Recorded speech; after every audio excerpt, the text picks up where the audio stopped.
However, Ye has kept mum in the face of all the hate that has been thrown his way. That may be because he's been too busy suing Banks's hubby, Jay-Z, and his company Rockefeller.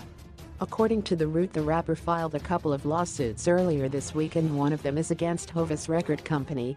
Kanye West has filed a pair of lawsuits in what may be an attempt to extradite himself from contracts and reclaim control over his career.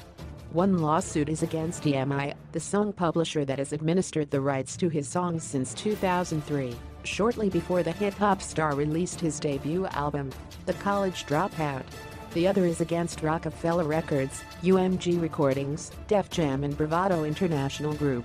In the lawsuit, Kanye also apparently claimed he was responsible for revitalizing Jay-Z's career with his writing and production contributions. Yikes.